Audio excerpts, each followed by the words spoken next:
Let us see next question. Mr. A can earn a return of 16% by investing in equity shares on his own. तो mister A के पास कुछ knowledge है stock market का, उनका reading है, और उसके बेसिस से अगर वो खुद रिटर्न जनरेट करे, then in that case he can earn a return of 16%, ऐसा हमको दे रखा है. Now he is considering a recently announced equity based mutual fund scheme in which initial expenses are 5.5% and annual recurring expenses are 1.5%. तो initial expenses दे रखा है 5.5% का और रिकरिंग एक्सपेंसेस दे रखा है 1.5% का. इनिशियल एक्सपेंसेस का मतलब ये है कि जब म्यूचुअल फंड इन्वेस्टर से पैसा लेता है, at that time it is required to incur certain expenses, तो वो 5.5% हो जाता है, ऐसा उन्होंने दे रखा है. और उनका जो रूटीन ऑपरेशंस है से वो रूटीन ऑपरेशंस को चलाने के लिए उनका खर्चा होता है 1.5% का. That includes say the payment to like the professional managers say who will look after the investment, and at the same time we understand that say जो भी हमारा बिजनेस का रूटीन से चलाने के लिए जो खर्चा होता है, that is in total 1.5%. You are required to answer that how much should the mutual fund earn to provide Mr. A return of 16%. तो क्वेश्चन में ये पूछा है कि आपको म्यूचुअल फंड के पॉइंट ऑफ व्यू से ये फाइंड करना है कि उनको एटलीस्ट कितना कमाना चाहिए from the investment that it is making, so that say the mutual fund is able to give return of 16% to mister A. I request you to calculate the answer on your own and put your answer in the chat box. Let us say that थोड़ा discussion करते हैं पहले before we write answer. Mister A के पास let us से 10 लाख रुपए हैं, जो वो या तो खुद अपना पोर्टफोलियो मैनेज कर सकते हैं या तो वो पैसा म्यूचुअल फंड में इन्वेस्ट कर सकते हैं. अगर उन्होंने खुद ये पैसा मैनेज किया तो वो 16% का रिटर्न कमाएंगे, यानी उनका इनकम होगा 1,60,000 रुपए का. सर कैसे आया 1,60,000? 10 लाख का 16%. अच्छा, वो ऐसा भी कर सकते हैं दैट से they can make investment through mutual fund. Mutual fund में से थ्रू इन्वेस्टमेंट करेंगे ना तो इनिशियल इश्यू एक्सपेंसेस का खर्चा होगा म्यूचुअल फंड को, दैट इज 10 lakhs इंटू 5.5%, यानी उनको 55,000 का खर्चा किया जाएगा, दैट इज से खर्चा होगा 55,000 का जो खर्चा होगा वो डिडक्ट करने के बाद एक्चुअली म्यूचुअल फंड के पास होगा 9,45,000 which is available for investment. That is what we understand.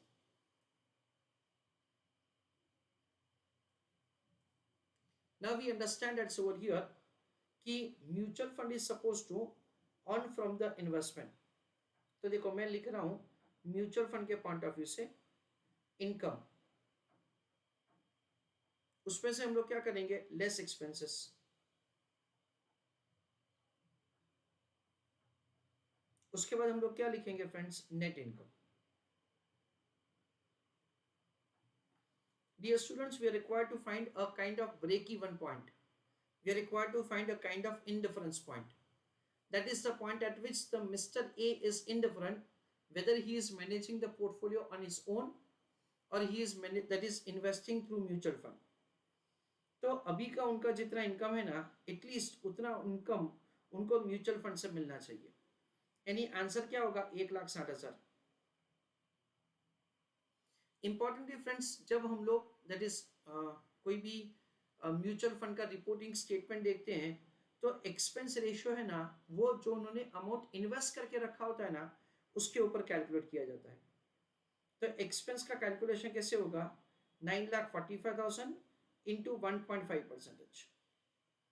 यानी मैं आपको ऐसा कहना चाहता हूं कि ये 10 लाख के ऊपर 1.45% कैलकुलेट नहीं होगा. क्या होगा, ये 9,45,000 के ऊपर हम लोग 1.5% कैलकुलेट करेंगे. It is 14,175. So we understand that say the mutual fund का ग्रॉस अर्निंग क्या होना चाहिए, म्यूचुअल फंड का ग्रॉस अर्निंग होना चाहिए इन दोनों का टोटल, यानी कि 1,74,175। सर ये अमाउंट कैसे आया, 1,60,000 रुपये इन्वेस्टर को देने का है, हमारा ऑपरेशनल एक्सपेंसेस है 14,175। सो दोनों को मिला के हमको एटलीस्ट इतना अर्न करना है, कितना सर, 1,74,175। अच्छा, हमने इन्वेस्टमेंट कितना किया है, हमने इन्वेस्टमेंट इतना किया है 9,45,000। So we understand that, listen carefully, minimum rate of earning हमारा क्या होना चाहिए, मिनिमम रेट ऑफ अर्निंग हमारा होना चाहिए 1,60,000, sorry 1,74,175 divided by 9,45,000 into 100 for getting answer in percentage term. So divided by 9,45,000, so it comes to 18.43%.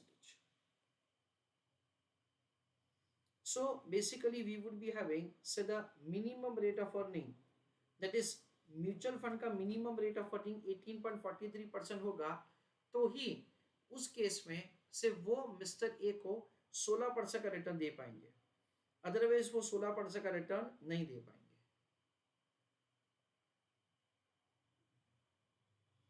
ना friends, ये answer का कैलकुलेशन हम लोग कुछ ऐसा भी कर सकते हैं, listen carefully, minimum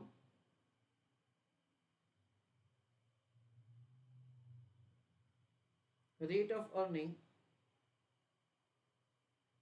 of mutual fund is equal to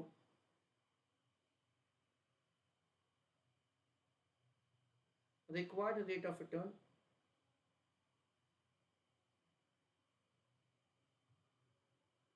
of Mr. A divided by 1 minus initial issue expenses.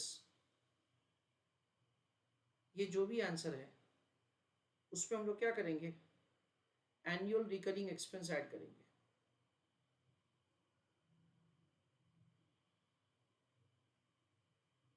ऐसा करके इसका आंसर होगा। देखो, required rate of return of mister A कितना दे रखा है क्वेश्चन में, 16% का, divided by 1 minus initial issue expenses कितना है, 0.055, because for every 1 rupee that you raise आपका 5.5% का खर्चा हो जाता है।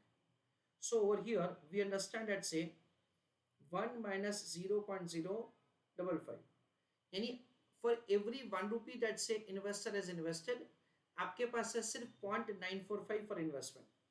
सो 16 डिवाइडेड बाय 0.945, यानी आपका मिनिमम रेट ऑफ अर्निंग क्या होना चाहिए, 16.93, just to give the return considering the initial expenses। पर हमको पता है we are going to have the recurring expenses for the how much, 1.5%। ये दोनों परसेंटेज में तो डायरेक्टली ऐड हो जाएगा। सो हमारा मिनिमम रेट ऑफ अर्निंग क्या होना चाहिए, 18.43%। ऐसा करके भी हम लोग आंसर का कैलकुलेशन कर सकते हैं। Friends, I'm dictating answer to all of you by both the methods. From examination point of view, I recommend all of you to write answer by this method. The reason is that, say, basically without making any assumption, if at all we can do answer is best. That is the reason. I request all of you to write down answer. Method number 1. In that write down, assuming that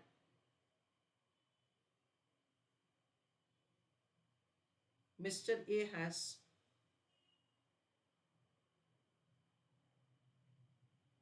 rupees 10 lakhs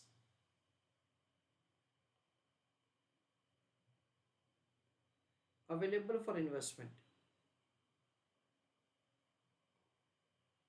full stop.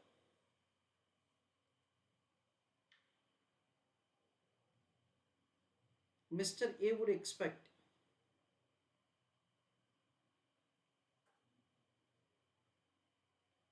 an income of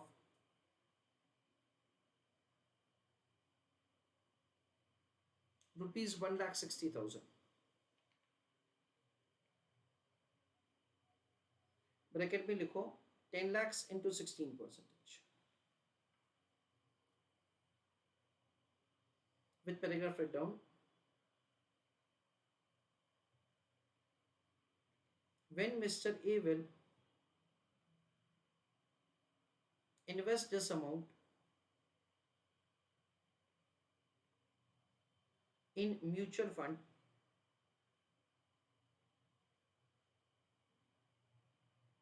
comma,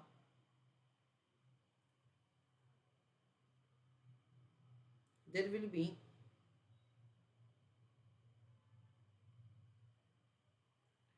initial issue expenses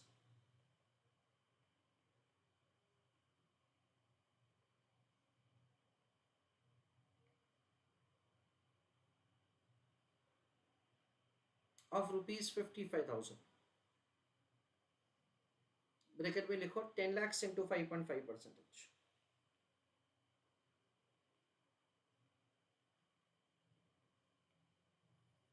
Full stop. Hence,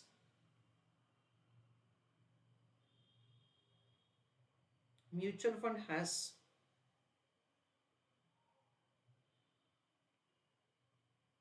rupees 9,45,000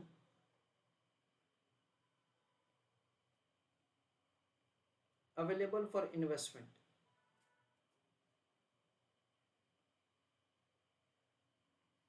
कैसे है 9,45,000 sir? 10 lakhs minus 55,000.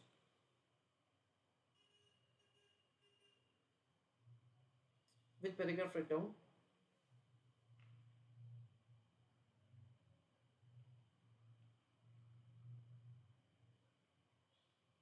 Minimum rate of earning of mutual fund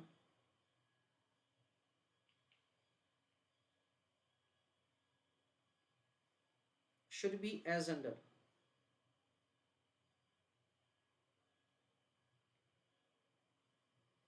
So in that, income divided by investment into 100. Income में दो income होना चाहिए.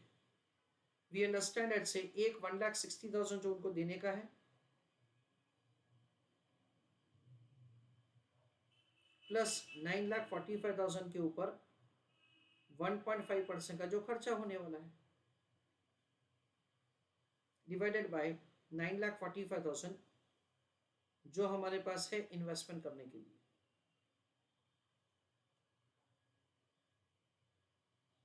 So 9,45,000 into 1.5% plus 1,60,000, 174,175 divided by 9,45,000 into 100. That comes to 18.43%. ये एकदम logical sequence में आप ये answer समझ सकते हो. ऐसा आंसर पर एग्जामिनेशन के पॉइंट ऑफ व्यू से जैसे मैंने आपको बताया, I recommend all of you to write this answer. Please write this answer also, and this is what we understand as method number 2.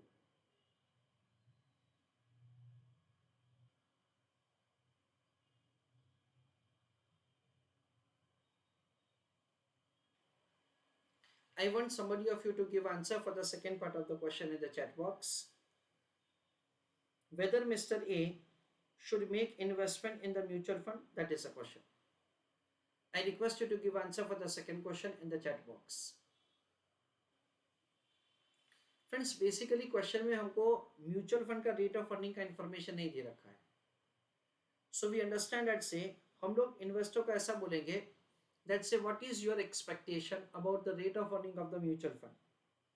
आपको ये एंटिसिपेट करना पड़ेगा. Let's say what would be the rate of earning of mutual fund. If at all you're expecting that so the rate of earning of the mutual fund will be greater than 18.43%, invest through mutual fund,